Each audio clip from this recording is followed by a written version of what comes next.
We talked about the crowd. Rick Carlisle in the pregame show with Jeremiah Johnson talked about it. I'm looking around the building. It's April the 7th. A team that's not in the playoffs playing a team that's not in the playoffs. Yeah, Mather made a good choice. He didn't force that shot. Reset, reload, Neesmith for three. Take advantage of that youth.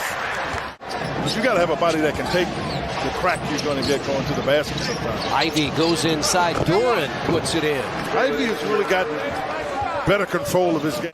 Pacers with the early 8-point lead. Yeah, I saw it was interesting because Nembhard was telling Ward to run, and he started to run. That's some defense there.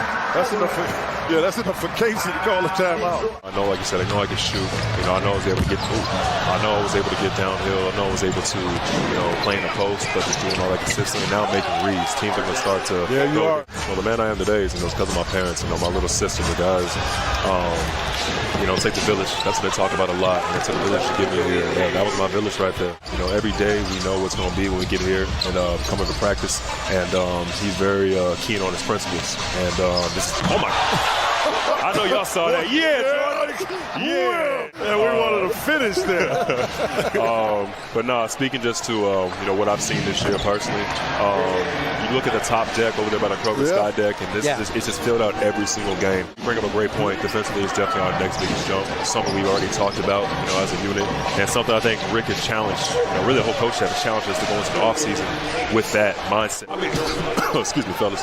As a basketball player, I feel like a lot of us are wired to put the ball in the hoop, right? And then there's times where if you don't get a couple touches or you don't see the ball go down, I have to play my role as far as being a superhero on the floor and off the floor. A lot of people look up to us, and if they can see people at the highest level giving back what they have and the fortune they come into. This is the alternate broadcast. This is the alternate broadcast. Okay. Anything you want to say to the fans? I just want to thank the fans for being patient. Man. I feel like you look at where we were at this time last year. 37 from three, all career best numbers for number 33, Miles Turner, spending the first quarter with us here in downtown Indianapolis. The final 6 seconds. Buddy Boeheim is in.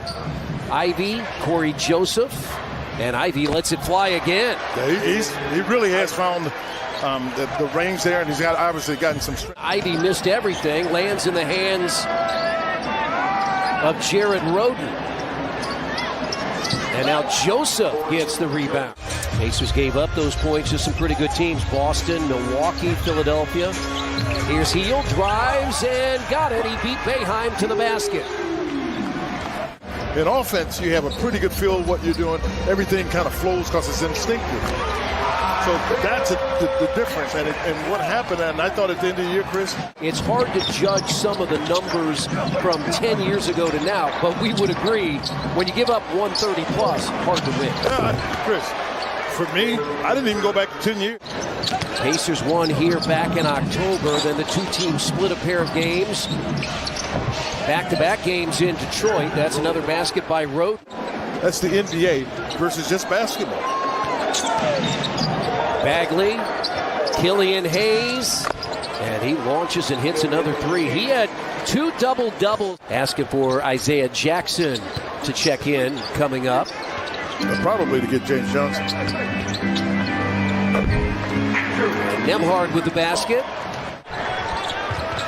Now Matherin and Roden took it. And now Ivy with a windmill. Tyrese Halliburton and Buddy Hield in Sacramento came over last year to get a trade from Sacramento. He was a second-round pick. A second pick in the draft. Smith finds Nembhard. Nembhard guarded by Hampton. Hampton started his career in Denver. Detroit got him after he was waived by Orlando. Andrew Nembhard has 8. Detroit led 35-27 after a quarter right there. Just what you're talking about. I'm telling you, that's really what's going to make him hard to play. Detroit shooting 62% from the field. Offensive rebound, Jackson. Might have got a little carried away with the meals. You go home and you get that home-cooked meal. Ooh. Jackson fights for it, got it, and they'll count it, and a foul.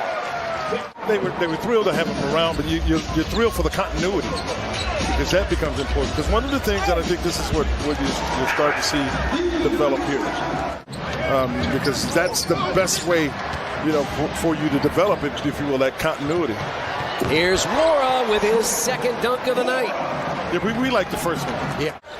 Longtime EVS replay operator is retiring. This is his final game. And when you think about continuity and you think about it on the floor, what you see, Neesmith reloads.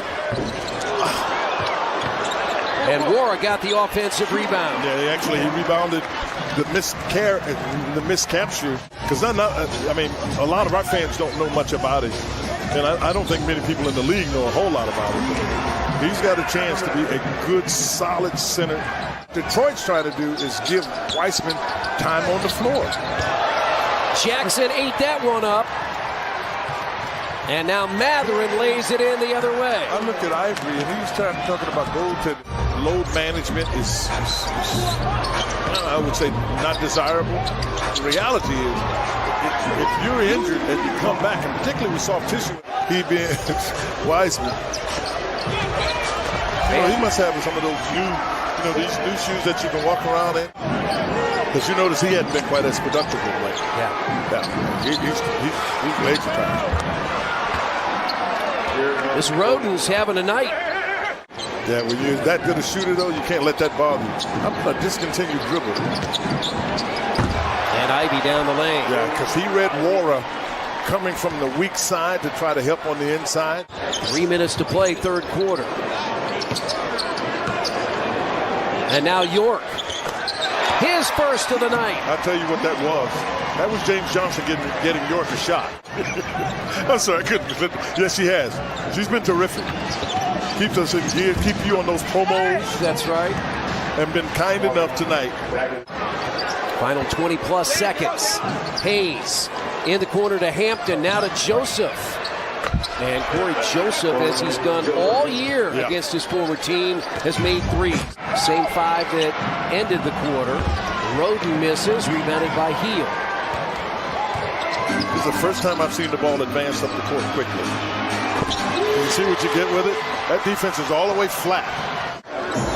He's got 12. He's hit a couple of threes here. And the Pacers get the basket. Nice one by Jackson, but the pass was even better. 99-95 Detroit. Hampton. Off the glass. R.J. Hampton. Ivy against Matherin. It's too strong. Jackson the rebound. George Hill front court. He goes to the glass. When there were like 3, sometimes 6, maybe 8 taken in a game. So this is very different. And that's Bagley that's out there on it. Hield has 20. Now George Hill off the glass. 2 more. Nice one off the glass. And now Hield got it from Johnson again. Long rebound out to Hill. Throw it to him again. Yeah. And Buddy gets a flush with the left. Guarded by Matherin with help from Hield. Shot clock at 6.